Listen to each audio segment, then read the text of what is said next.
Hare Krishna. So welcome everyone to this wonderful session of Bhagavad Gita reading.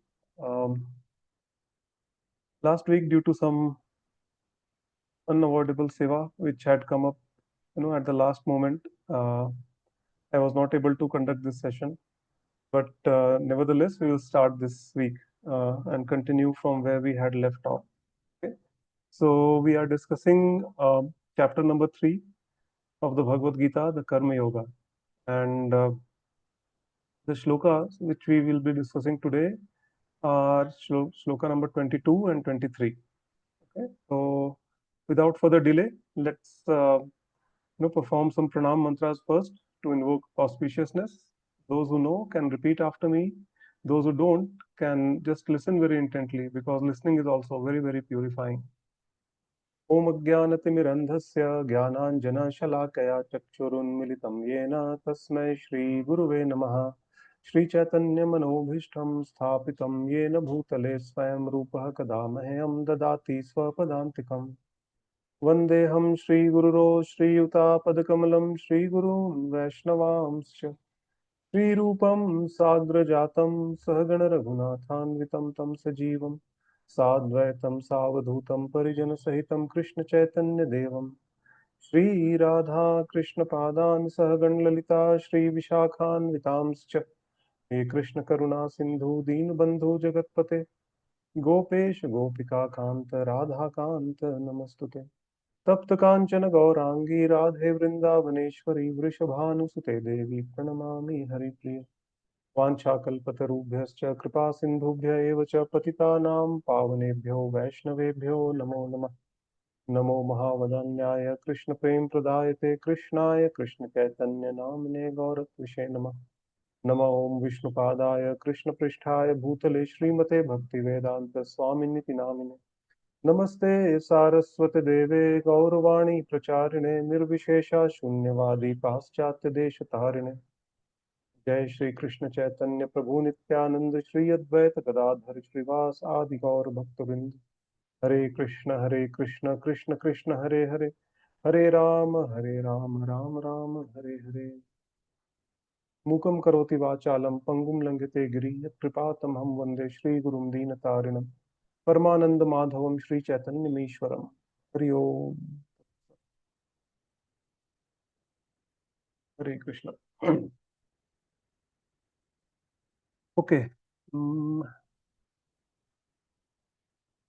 So let's quickly recollect what we were discussing in the last session.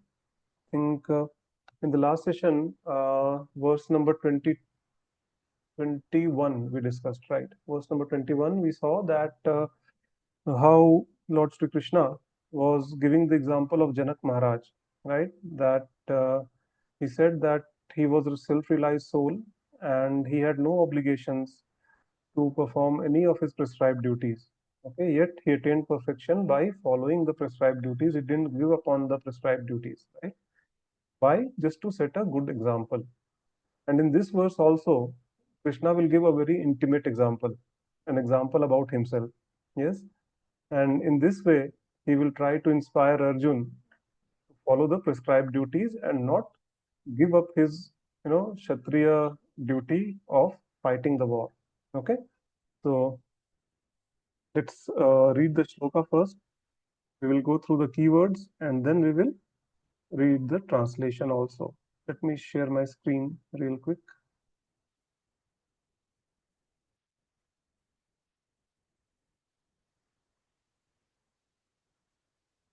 Yeah.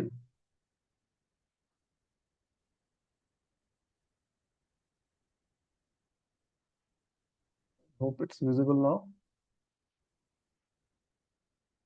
So, Bhagavad Gita, chapter number 3, shloka number 22 goes like this: Na me parthasti kartavyam trishu lokeshu kinchana nanavaptam avaptavyam varta eva cha karmani.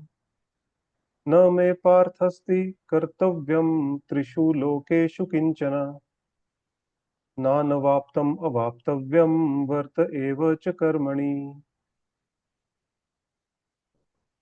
So first we'll read the keywords. We'll try to see what are the keywords in this particular shloka, and then we will read the full translation. Okay. So, O Partha, Krishna is addressing Arjuna as Partha, that is son of Kunti, O son of Kunti. Okay. Na me asti kartavyam. Okay. That means there is no prescribed duty for me. Trishu Lokeshu Kinchana, in all the three planetary systems, not just here, but in all the three planetary systems, there is no prescribed duty for me. Okay. Nanam Vapta uh, Nanavaptam avaptavyam. Okay, nanavaptam avaptavyam. Okay, I don't want anything and I'm not in the need of anything. Nanavaptam, I don't want anything. Avaptavyam, I don't need anything. Varta eva cha karmani. But still I'm engaged in the prescribed duties, right? This is what Krishna is telling. Okay, so let's try to read the translation first, complete translation, and then we will see what uh, Srila Prabhupada wants to convey in this particular shloka. Okay. So I'll share my screen again.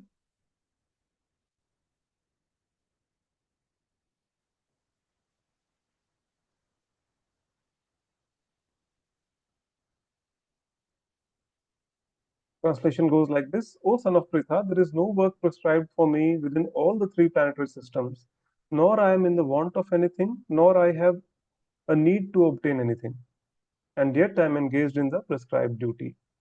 So Krishna is very clearly saying that he has no obligatory duties to perform, okay, but still he is engaged in all the prescribed duties which are mentioned in the scriptures, in the Shastras, okay. So Krishna is citing his own example here, okay. So now first, let's try to understand the position of Krishna. Okay, what is Krishna's position? Okay, then we will try to understand that how uh, Krishna giving his own example, in terms of performing the prescribed duties is relevant in this context. Okay, so one very important sloka. Uh, this is a very important sloka. Like we are getting an opportunity to speak and hear about Krishna himself. Okay, the Krishna's position actually.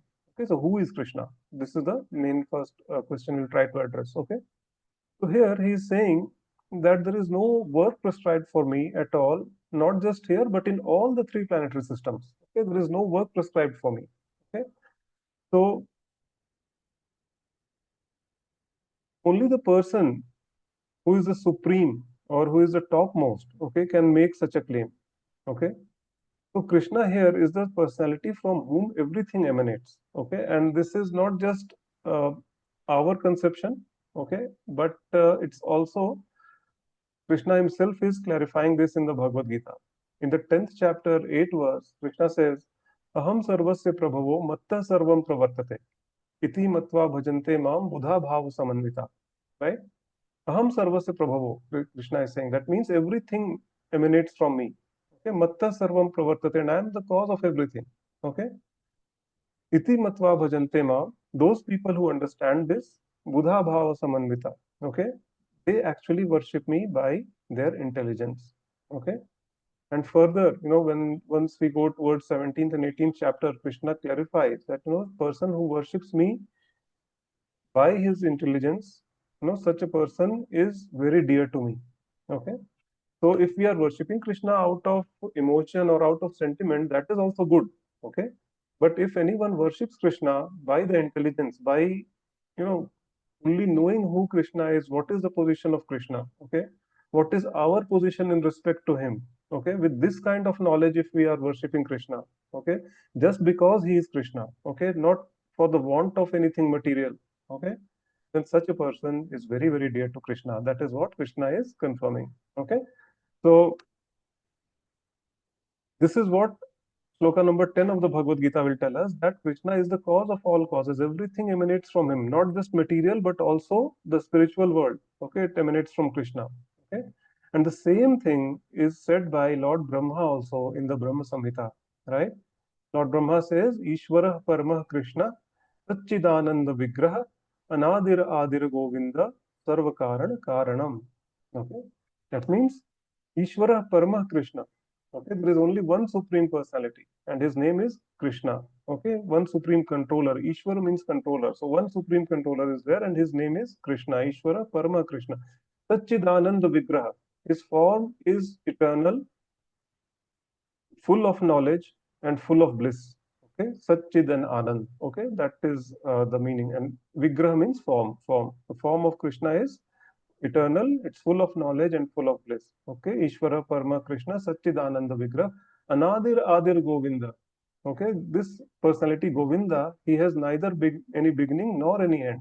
Okay, there is no beginning and no end for this personality. Okay, Govinda. Sarva Karana Karanam. He is the cause of all causes. So this is what Lord Brahma is saying in the Brahma Samhita also. Okay. So first thing we need to understand that Sri Krishna is the origin of everything. Okay, everything that we can see and everything that we cannot see. Okay, they are all coming from none other than Krishna himself. Okay. Next thing that we need to understand is that when we talk about Sri Krishna as a personality, there is no difference between Krishna's body and his soul. Okay, he is fully spiritual. Okay, Sat, Chit, and Anand. That's what I said, some time back. Sat means eternal, Chit means full of knowledge, and Anand means full of bliss. Okay, so Sat, Chit, Anand, Vigraha. Vigraha means form, body. Okay, so Krishna's body is fully spiritual. There is no difference between Krishna's body and Krishna's soul. Okay. So when I say there is no difference between Krishna's body and Krishna's soul, let us try to understand this a little deeper. Comparing it to ourselves first. Okay, that where do we stand in comparison to Krishna? Okay. So our body, gross body that you see, okay, basically that is made up of five elements, which we commonly know. All of us know that they are known as Pancha Mahabhut. Okay, five elements. What are they? Earth, water, fire, air, ether. Okay, this gross body is made up of these five elements. Okay, and we see this in the form of flesh, bones, blood, muscles, mucus, bile, etc. Okay, so this is the gross body. Okay, so we have a body and we are inside this body. Okay, always remember this is the first principle that we teach every newcomer in the Krishna consciousness, that we are not this body, we are the spirit souls. Okay, we are that spiritual spark, we are eternal part and parcels of Krishna. Okay, so when we come, under the influence of Maya, when we come to this material world, we have to accept a material body. Okay, so this body is like an external covering. Okay, it's like a cloth basically. Okay, and soul or us, the Jivatma is residing within this body. Okay, but when it comes to Krishna, his body, his heart, his mind, everything is same. Okay, there is no difference between that. There's no question of him being afflicted by material nature and residing in a body made up of five elements. No. Okay, he has that spiritual body. Okay, that spirit itself, he's in the spiritual form, and that has a very nice Satchidananda body. Okay, so that is the absolute personality. Everything about Krishna is absolute. Okay, Sat is eternal, Chit is full of knowledge, and Anand is always beautiful. Okay, so this is about Krishna's body. Okay, and then he is always in his original position. Okay, that means he is the supreme personality of Godhead. We have to accept that, and he never leaves that position. Okay, so that position is already taken.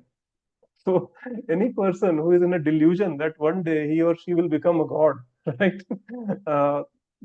I'm really sorry to say, okay, that position is already taken. Okay, and Krishna is the supreme personality of Godhead. Okay, so let's try to read from the purport what Srila Prabhupada is trying to say here, and then we'll try to understand more.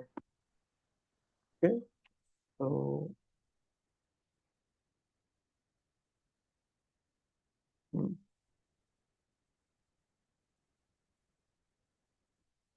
So here what Srila Prabhupada is telling us about Krishna's body.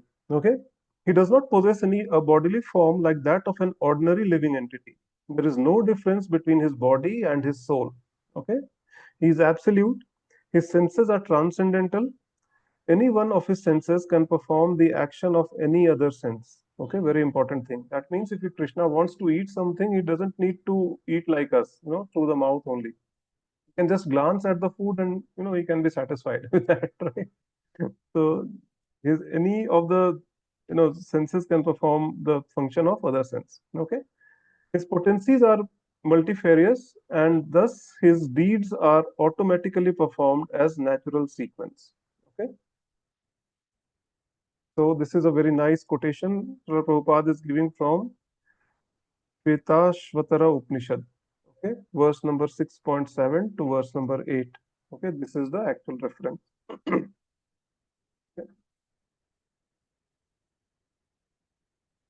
So he's always in his original position. Okay, and this is full of knowledge. Okay, and there is one more thing.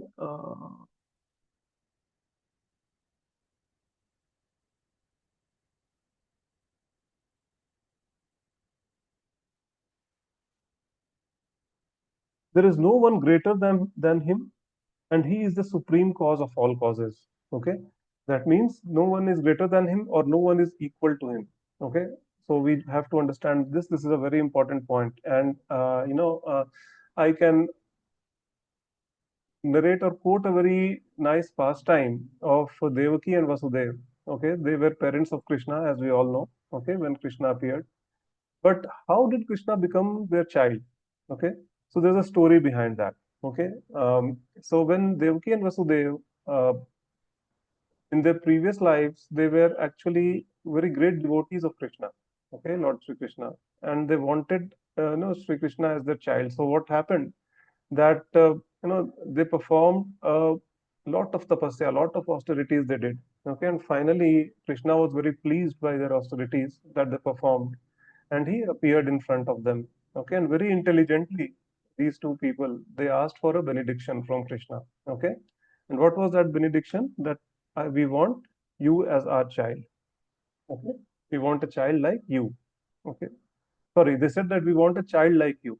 Okay, now Krishna said that, look, I am asama urdhava. Okay, asama urdhava means, asama means there is no one.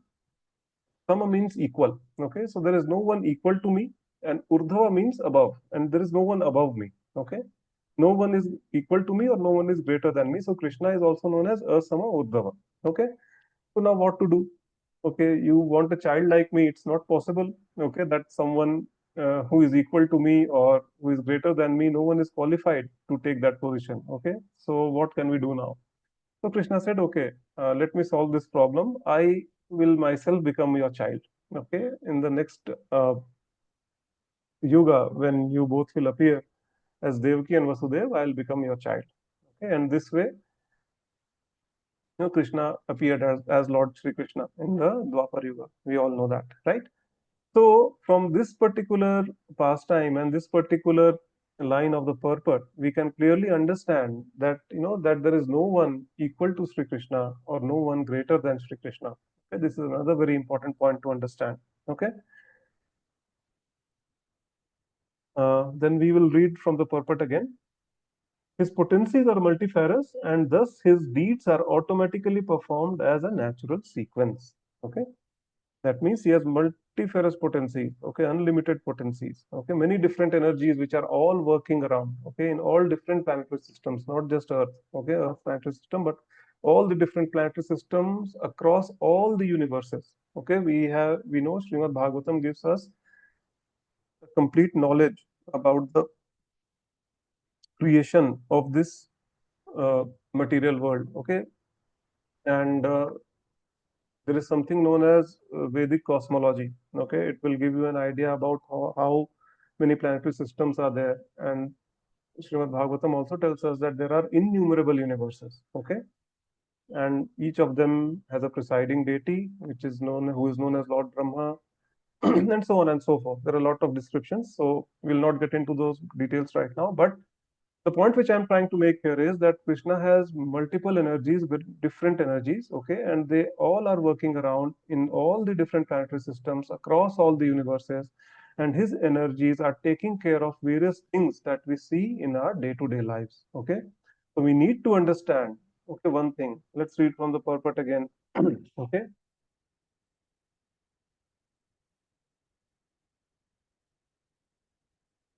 Since everything is in full opulence in the personality of Godhead and is existing in full truth, there is no duty for Supreme Personality of Godhead to perform. Okay, so we understand that Krishna is the Supreme Personality of Godhead, right? and he is Satchidananda Vigraha. Okay, okay, he is eternal, he is full of knowledge, he is uh, full of bliss. Okay, he is asama urdhava. There is no one equal to him or no one superior to him. Okay, so such a personality has no duty to perform. Okay, he is not obliged to perform any duties. Okay, now first of all, another thing that we want to understand here is that who will have some duty. Okay, let's try to understand that first. Then things will be much clearer. Okay, a person who is embodied, okay, just like us, okay, jivatmas like us, that we are in this material body. What I said a few moments earlier, that we are living inside this material body, which is created of five elements: earth, water, fire, air, and ether. Okay, so such a person is known as an embodied person. Okay, a person who is stuck in this body. Okay, and such a person will have some duty to perform. Okay, and why there is a need for such a person to perform the duties. Okay, why should there be a prescribed duty? Okay, the prescribed duty, or the varnashrama system, okay, the duties of the varna and ashrama are very important for the baddha jivas like us. Okay, because we are contaminated. Okay, we are contaminated by five things. Okay, Kam, Krodh, Lobh, Moh, Mad, Matsarya. Okay. Kam means lust, Krodh is anger, Moh, attachment, Mad, pride, Matsarya, jealousy or enviousness. Okay. We have these five contaminations. None of us is free from this. Okay. Right from the lowermost planetary system to the topmost planetary system, each and every living entity is afflicted by these five contaminations. Okay.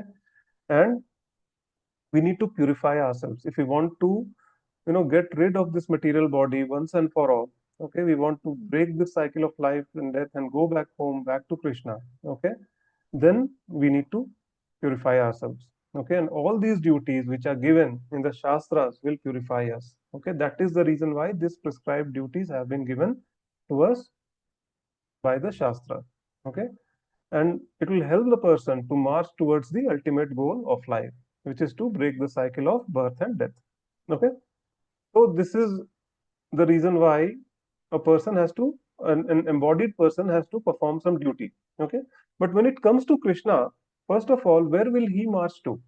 First of all, he is not embodied. Okay, there is no difference between his body and his soul. Okay, second, where will he march to? Okay, he is already the ultimate. Okay, there is no question of him marching or going anywhere. Okay, he himself is the ultimate goal. Okay, of each and every living entity. Okay, so he does not have any goal for himself. Okay, he is the goal, he is the destination. Okay, so when it comes to the Supreme Personality of Godhead Krishna, okay, there is no need for him to execute any duty. Okay, and he is Pavitra, he is all pure, right? So, and he is fully spiritual, as I said. Okay, there is no difference between his body and his soul. Okay, so he is eternally liberated, right? Nityo Nityanam Chetanas Chetananam.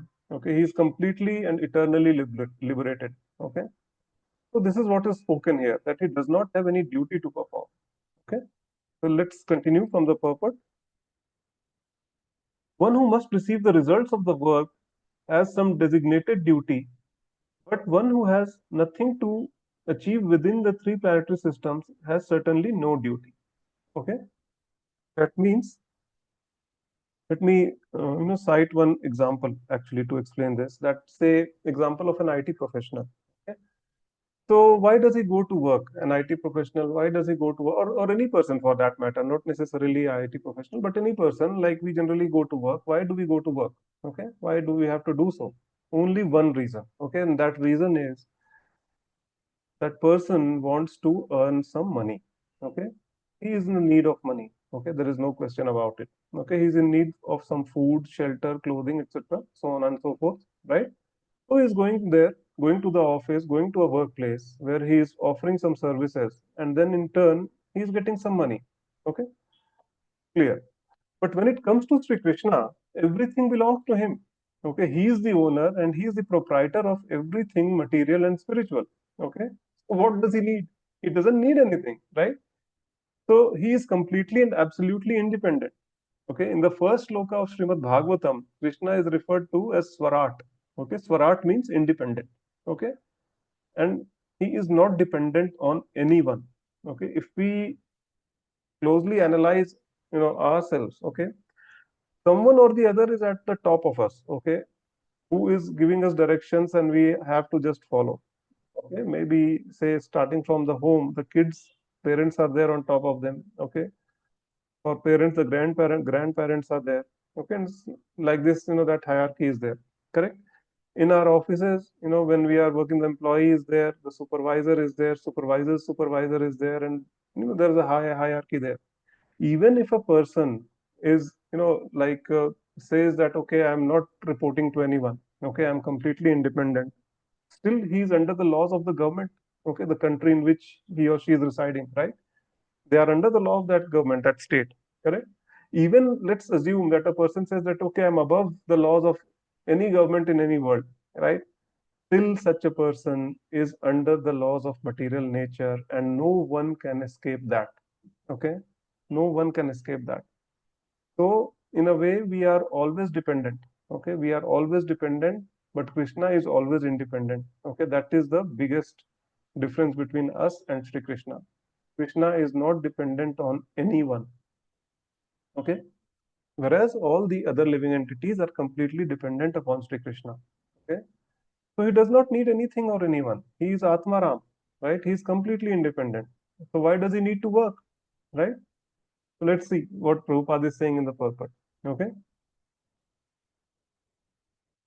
and yet Lord Krishna is engaged in the battlefield of Kurukshetra as the leader of the Kshatriyas because the Kshatriyas are duty bound to give protection to the distressed. Although he is above all the regulations of the revealed scriptures, he does not do anything that violates the revealed scriptures. Yes, that means although he is supremely independent, still Lord Sri Krishna is performing his duty as a Kshatriya in the battlefield, or we'll see later on that not just as a Kshatriya but also as a householder, he was performing all the duties, and in every aspect of life. As a student, also he performed all the duties, which are in the revealed scriptures, right? So he is performing all the prescribed duties, although there is no need for him to do so. Okay. In this way, we understand that Lord Sri Krishna is setting an example for common people in general. Okay. But now a question may arise that why Sri Krishna is following the scriptures when he himself has given these scriptures to the Jiva, right? He is the author. Everything emanates from him. So even the Vedas, they have come out from him, right? So why does he need to follow that, the rules and regulations which are prescribed in the Vedas? Okay. When a king sets some rules, the rules are there for the subjects of the kingdom, not for the king himself, right? So similarly, the prescribed duties in the Vedic scriptures are for the common people in general and not for Sri Krishna. So why is he following the scriptures? Krishna will explain more elaborately in the next verse. Okay, so we'll read the next verse. Let me share my screen.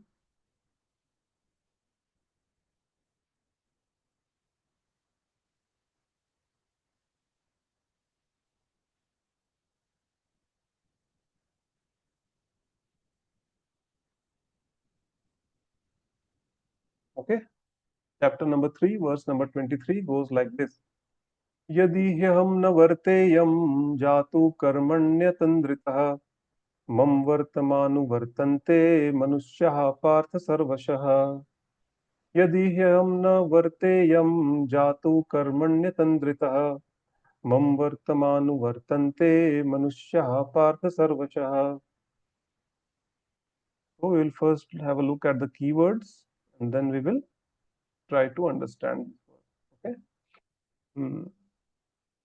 Yadi, if. Okay. Hyaham na varteyam jatu. If I ever fail to do or engage in what? Okay. Karmanya tandritaha. That means performance of the prescribed duties. Okay. How? With atandrita, with great care. Okay. So what will happen if Krishna fails to perform the prescribed duties with great care? What will happen in that scenario? Okay. Manushya Partha Sarvasha. O Partha, there will be people who are there. Mam Vartamanu Vartante. They will follow me. My example, certainly. Okay. So Krishna is saying that if I don't follow the rules and regulations, which are prescribed in the Vedic scriptures, then people will take me as an example and start following my example and will lead a very miserable life, because of that. So let's read the translation again. Okay, the full translation. Share the screen again. Yes, second.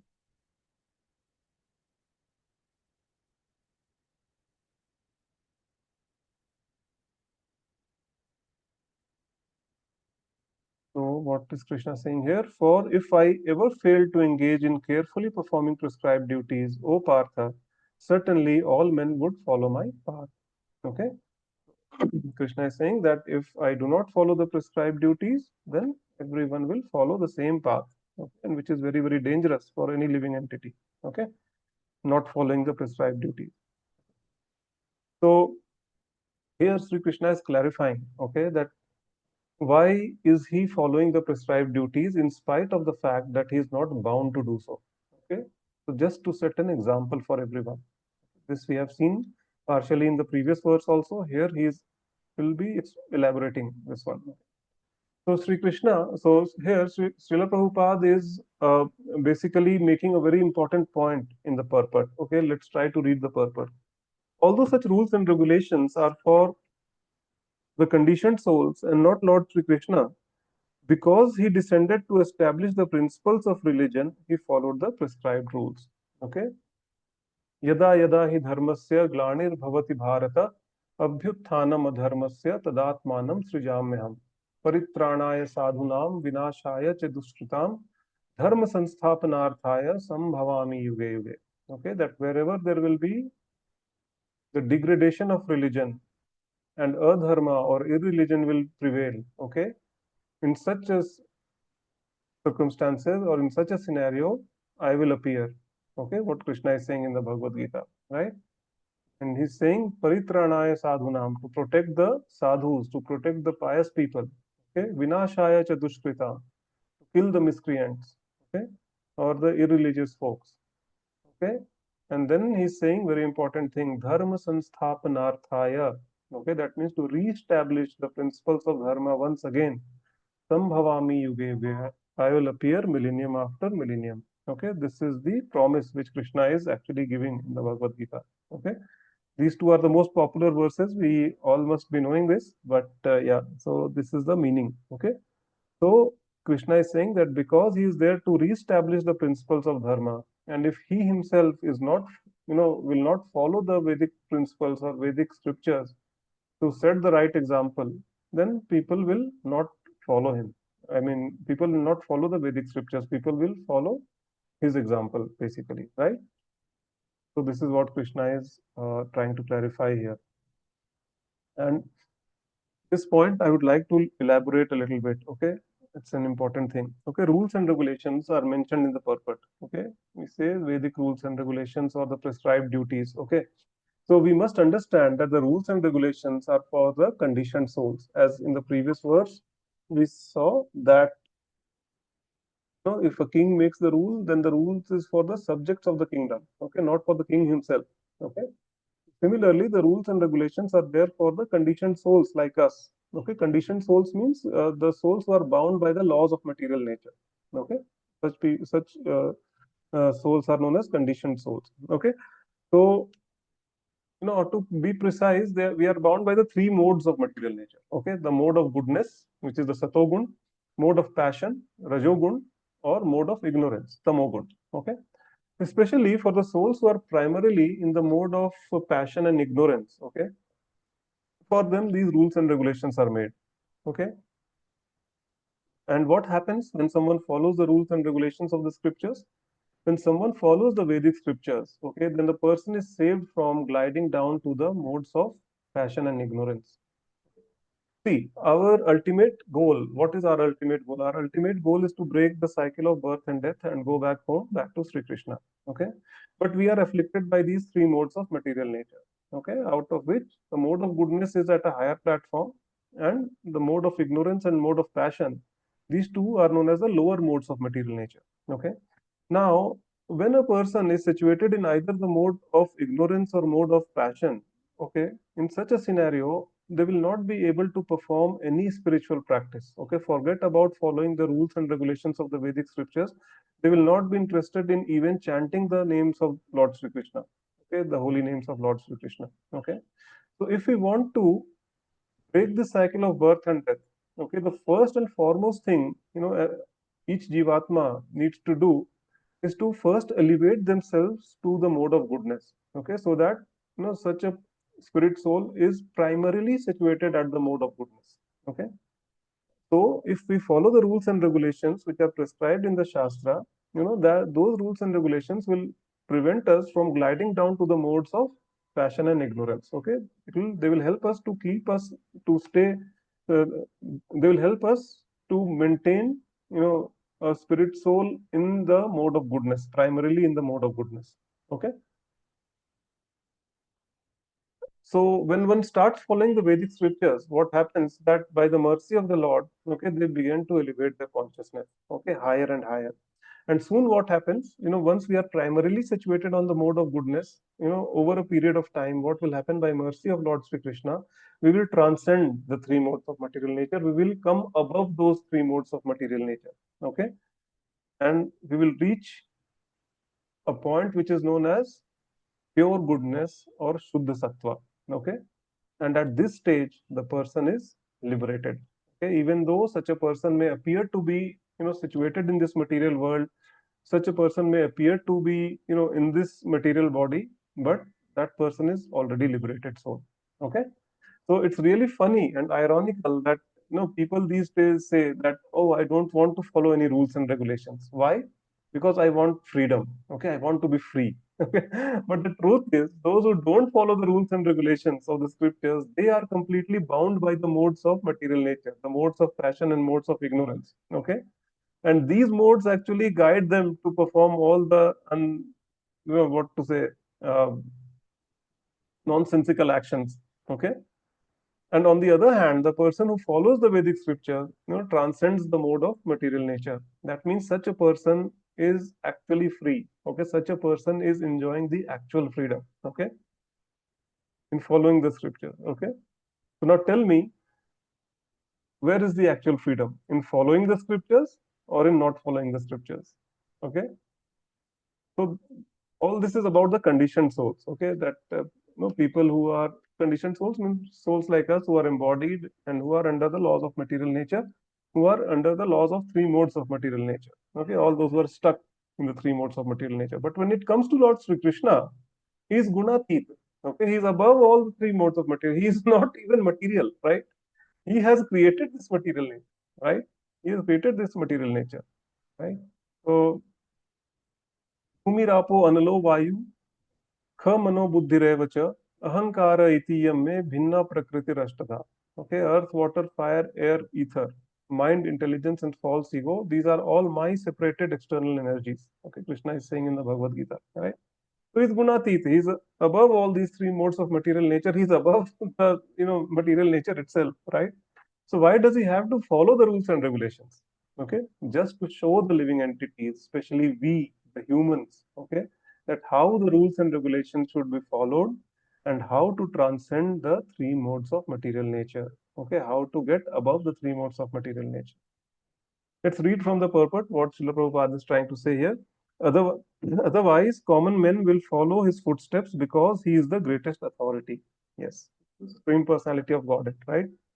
So if he is not following or he is not setting an example by following the scriptures properly, what will happen? People will follow him. Okay, they will take it for granted कि हाँ ठीक है, जब वो नहीं कर रहे हैं तो हम क्यों करें, right? Right?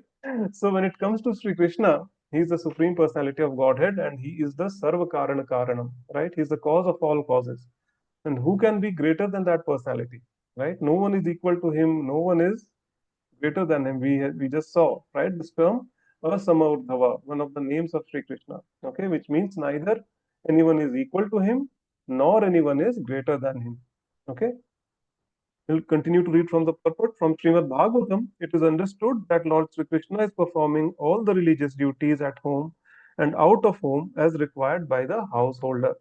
So Krishna, when he was in Dwarka, right, um, and also as a student, also in every aspect of life, like he has actually followed all the Vedic scriptures and he has led by example. Okay, but one example which I'm, since it was mentioned in the purport, okay, that as a householder, he was performing all the, uh, the, the duties of a householder, right? So we'll try to see, how Krishna was actually following all the principles that a householder should follow. Okay, when he was in Dwarka as a king of Dwarka. Okay, so in the 10th canto of Srimad Bhagavatam or in the Krishna book, it is very nicely given. Okay, that how Krishna was performing all the duties very nicely as a householder. Okay, it is given that every day, okay, every day Krishna, when he was in Dwarka, he would wake up in the Brahma Muhurta. Okay, what is Brahma Muhurta? In case those people who don't know, Brahma Muhurta is that part of the early morning, which is say 2 hours before the sunrise. Okay, so that is known as the Brahma Muhurta time. Ideally, it's somewhere around 3:40 a.m. in the morning, 3:44, 4:15, okay, like that in the morning, and it lasts till the sunrise. Okay. So after waking up, so he used to wake up in the Brahma Muhurta, and after waking up, he would touch clean water to purify himself. Okay. So now just see who is trying to purify himself with clean water, right? The one who is all pure, right? Completely pure, right? So just he is trying to set one example, okay? That we should rise up in the Brahma Muhurta. We should first clean ourselves with, water. Okay. Take a bath ideally. Okay. If, you can, right? And then he would sit down in meditation. Now, on whom Krishna should meditate? Okay, he is a sama urdhava, right? As I said, no one is equal to him, no one is greater than him. So, on whom he should be meditating, right? Upon whom he should be meditating upon. Okay, the entire world is meditating upon him, and he is meditating upon whom? No one is eligible, right? So, he is meditating upon himself. Okay. And after meditation, what would he do? Right? He would dress himself very nicely. And it is said that every day he gave away 13,000 plus cows. Okay. Very nicely decorated cows, with silver hoofs and, some gold ornaments also. And he gave away these cows to some very qualified Brahmanas. Okay. And after that, he used to mount his chariot. He used to go to his courtroom or Mahasabha. Okay. And he used to carry out all the administrative work as a king, right? So in this way, Lord Sri Krishna gave an ideal example, okay, through himself, that how a householder should behave, okay. Especially, when Narad Muni used to come and visit him, right? Krishna would get up from his throne, okay. He would personally welcome him, okay. He used to offer him a seat which was higher than that of his throne, okay, higher than his own throne. Then he would wash his feet. He would offer prayers to him, okay, and then very humble, in a very humble way, just sitting at a lower position than Narad Muni, he would wait for the instructions of Narad Muni.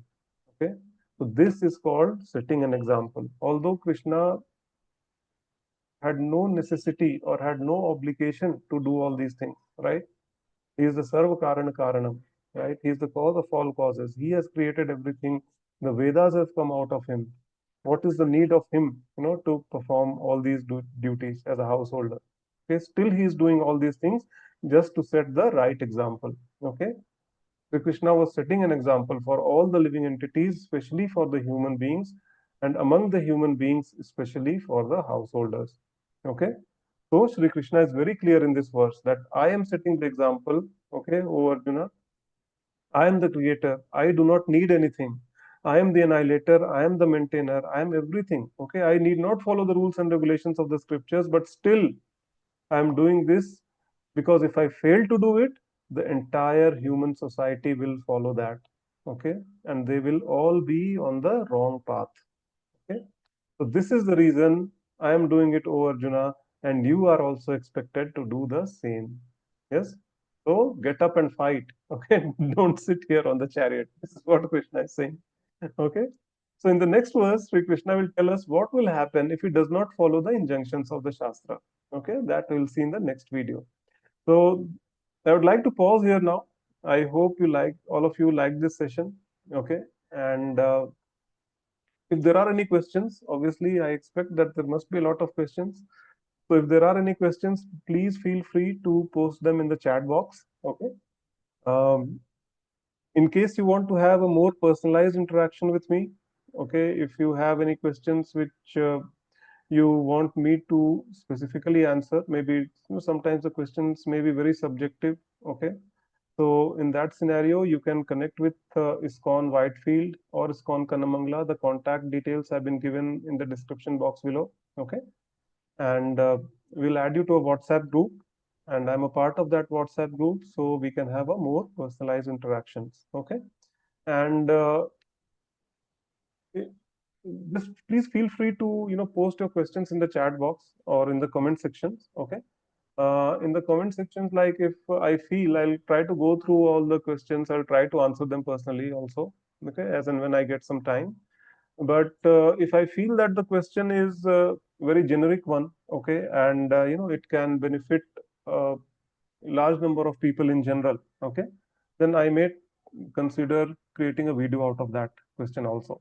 Okay, so with that, I would like to end this session now. Okay, thank you so much. I will see you all again next week. Till then, Hare Krishna.